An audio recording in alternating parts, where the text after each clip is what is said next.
بلند آواز سے نعرہ تکبیر، عظمت محمد مصطفیٰ، مقام مصطفیٰ۔ قرآن کریم کی تلاوت ہو رہی تھی تو میرے ذہن میں ایک بات آئی کہ آسمانی جتنی بھی کتابیں ہیں، آسمانی جتنی بھی کتابیں ہیں، 4 بڑی کتابیں ہیں اور اس کے علاوہ انبیاء علیہ السلام پر صحائف کا نزول ہوا، یاد رکھیے ساری کی ساری کتابیں کتاب اللہ ہیں۔ کیا ہے؟ فقط ایک قرآن ہے جو کلام اللہ ہے۔ جو کیا ہے؟ کلام کسے کہتے ہیں؟ بولی ہوئی بات۔ میں نے بولا، یہ میری بات ہے۔ قرآن کس کا کلام ہے؟ اللہ کا۔ اور ایک اصول ہے کہ کلام اپنی تاثیر رکھتا ہے، اوصاف رکھتا ہے۔ بندہ جس کا کلام پڑھے اس کی اوصاف خود بخود منتقل ہونا شروع ہو جاتی ہیں۔ تو قرآن کتاب کس کی ہے؟ کلام کس کا ہے؟ اللہ کا ہے۔ اور دوسری بات، آسمانی جتنی بھی کتابیں ہیں وہ تھوڑا تھوڑا کر کے نازل ہیں، بلکہ اکٹھی نازل ہیں۔ تورات جناب موسیٰ کو پوری کی پوری یک مشت عطا کر دی گئی، انجیل جناب عیسیٰ کو یک مشت عطا کر دی گئی، زبور جناب داؤد کو ایک ہی دفعہ میں عطا کر دی گئی۔ واحد قرآن ہے جو بار بار ایک زمانے کے اندر محمد الرسول اللہ صلی اللہ علیہ وسلم پر اترا۔ لیکن یاد رکھیے تورات آسمانوں سے اتری تو اکٹھی، لیکن اب بکھر گئی، وجود نہیں بچا۔ انجیل اتری تو اکٹھی لیکن وجود بکھر گیا۔ قرآن اترا بکھر بکھر کر، جمع ایسے ہوا کہ قیامت تک بکھر نہیں پائے گا۔ خود کہیں سبحان اللہ۔ شاعر کہتا ہے مجھے عشق ہے تیری ذات سے، میری بات ہے تیری بات سے۔ سبحان اللہ۔ شاعر کہتا ہے مجھے عشق ہے تیری ذات سے، میری بات ہے تیری بات سے، مجھے اپنے در سے نواز دے انعام کی سوغات سے۔ مولا میں فقیر ہوں تو امیر ہے، میں غریب ہوں تو عظیم ہے، میرا کوئی نہیں آسرا، مجھے تو بچا آفات سے۔ مجھ دیم کی ہے یہ آرزو، میرے تن کی ہے یہ جستجو، کروں جب بھی کوئی گفتگو، کروں ابتدا تیری ذات سے۔ نعرے کا جواب دیں، نعرہ تکبیر۔ ماشاءاللہ۔ اب میں بلا حائل اپنی محفل کے اگلے مہمان اکاڑا سے تشریف لائے ہوئے سچے حقیقی سید۔ کون؟ سید۔ اور سید کو سننے کے آداب کیا ہیں؟ فرمایا جس طرح سید اولاد کس کی ہے؟ اللہ نے کیا فرمایا؟ عجیب انداز۔ ایک دن میں ہم بیٹھے ہوئے تھے تو جب اللہ رب العزت نے اپنی ذات کا تعارف کروایا تو کیا فرمایا؟ الحمدللہ رب العالمین، میں تمام جہانوں کا رب ہوں۔ جب محمد الرسول اللہ کی باری آئی تو کیا فرمایا؟ وما ارسلناک الا رحمتا انداز وہی، طریقہ وہی، صیغہ وہی۔ عقل سوال کرتی ہے مولا تعارف کا انداز کیسا ہے؟ فرمایا تم جانتے نہیں، اگر آدم کی نبوت رب کی عطا کرتا ہے تو رحمت محمد الرسول اللہ، اگر نوح کی نجاحت رب کی عطا کرتا ہے تو رحمت محمد الرسول اللہ ہے۔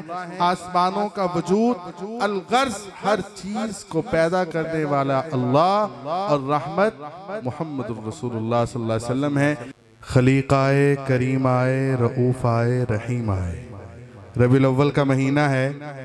شاعر کہتا ہے خلیق آئے، رؤوف آئے، رحیم آئے، کہا قرآن نے جس کو وہ صاحب خلق عظیم آئے، بشر بن کر خدائی کا جمال اولی آئے، متاع صدق لے کر صادق و وعد الامی آئے، وہ آئے جن کو لکھیے فخر آدم ہادی اعظم، وہ آئے جن کو کہیے زندگی کا محسن اعظم، تجلی عام فرماتے ہوئے شمس الضحیٰ آئے، حبیب کبریا آئے، محمد مصطفیٰ آئے۔ ہماری محفل کے زینت بنے ہیں سید حبیب احمد شاہ صاحب، ان کو دل کی اتھاہ گہرائیوں سے خوش آمدید کہتے ہیں۔ آپ اپنی بیداری کا ثبوت دیں اور کہیں سبحان اللہ۔ اب ذہن مشتعل ہو گیا کہ عظمت صحابہ پہلے پڑھی جائے یا عظمت اہل بیت پہلی پڑھی جائے، تو ایک شعر ایسا ذہن میں آیا جس میں آل بھی ہے اصحاب بھی ہے۔ کیا کہتا ہے شاعر؟ شاعر کہتا ہے اسلام میں اول ہیں علی ہوں کہ ابو بکر، اسلام میں اول ہیں علی ہوں کہ ابو بکر، سلطان خلافت ہیں مگر چونکہ ابو بکر، کس قوم سے ہو کون ہو تم کھل کے بتاؤ، جھوٹوں کے ابو جہل ہیں تو سچوں کے ابو بکر، بیٹے تیری بیٹی کے خادم تیرے گھر کے، بیٹے تیری بیٹی کے خادم تیرے گھر کے، ہم لوگ غلامان ابو بکر۔ اور شاعر کہتا ہے جڑا حق نہیں مندہ حیدر نو ایمان یقین تے نہیں آیا، ہاتھ چاہ کے آکو سبحان اللہ۔ جڑا حق نہیں مندہ حیدر نو ایمان یقین تے نہیں آیا، عثمان دی شان دا نظریہ شیطان لعین تے نہیں آیا، جڑا راز عمر دا منکر ہے او بشر اجے دین تے نہیں آیا، جے صدیق دا شک مشکوک تا بد سچ زمین تے نہیں آیا۔ میں نے جس طرح پہلے عرض کیا کلام اللہ ہے، کیا ہے؟ کلام اللہ ہے۔ باقی کتابیں کتاب اللہ ہیں، یہ فقط ایسی کتاب ہے جو کلام اللہ ہے اور یہ اپنی تاثیر رکھتی ہے زندگی میں اور کائنات میں۔ ہر نبی کو مختلف معجزات عطا فرمائے گئے، لیکن معجزہ نبی کے جانے کے ساتھ معجزہ مکمل ہو گیا۔ جناب موسیٰ عصا ہے، ید بیضا ہے، لیکن جناب موسیٰ گئے معجزے کا اختتام ہوتا ہے۔ جناب عیسیٰ کے پاس معجزات ہیں، لیکن اب معجزات کا اختتام ہو جاتا ہے۔ محمد الرسول اللہ صلی اللہ علیہ وسلم کی معجزات عطا کیے گئے، لیکن سب وقتی تھے، دائمی نہیں۔ آقا اشارہ کرتے ہیں چاند دو ٹکڑے ہو جاتا ہے، لیکن صحابہ نے دیکھا اب ہم دیکھ نہیں سکتے۔ درخت چل کر آمنہ کے لال کے لیے سایہ پیش کرتا ہے، صحابہ نے دیکھا ہم دیکھ نہیں سکتے۔ فقط قرآن محمد صلی اللہ علیہ وسلم کا ایسا معجزہ ہے، قیامت آ جائے گی لیکن اس معجزے میں کمی نہیں آئے گی، یہ اپنا انقلاب یوں ہی پیش کرتا رہے گا۔ اب میں ان الفاظ کے ساتھ جس طرح کے مولانا قاسم نانوتوی رحمہ اللہ لکھتے ہیں، سب سے پہلے مشیت کے انوار سے نقش روئے محمد بنایا گیا۔ کہیے سبحان اللہ۔ ہمارے استاد جی کہا کرتے تھے یہ جو نبوت ہے نا، نبوت یہ بچے ریاضی میں پرکار استعمال کرتے ہیں، پرکار، تو پرکار کو گھماتے ہیں تو دائرہ بن جاتا ہے، تو فرمایا رب نے نبوت کا دائرہ گھمایا۔ اب پرکار رکھی، میری بات کی طرف توجہ کریں گے تو پرکار کو گھمایا۔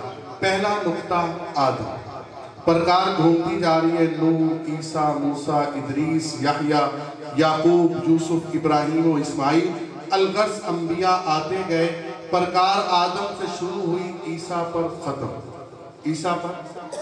اب عقل سوال کرتی ہے نبوت کی پرکار شروع آدم سے ہوئی، اختتام عیسیٰ پر ہو گیا، محمد کہاں ہے؟ فرمایا محمد مرکز ہیں، اگر محمد نہ ہو تو پرکار نبوت گھوم ہی نہیں سکتی۔ اسی کو بات کو مولانا قاسم نانوتوی کہتے ہیں، سب سے پہلے مشیت کے انوار سے نقش روئے محمد بنایا گیا، پھر اسی نقش سے مانگ کر روشنی بزم کون و مکان کو سجایا گیا۔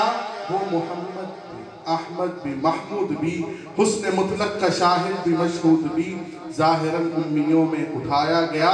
اور کس لیے حشر کا ہو غم مجھے اے قاسم، میرے آقا ہے وہ، میرے مولا ہے وہ، جن کے قدموں میں جنت بسائی گئی، جن کے ہاتھوں پہ کوثر لٹایا گیا۔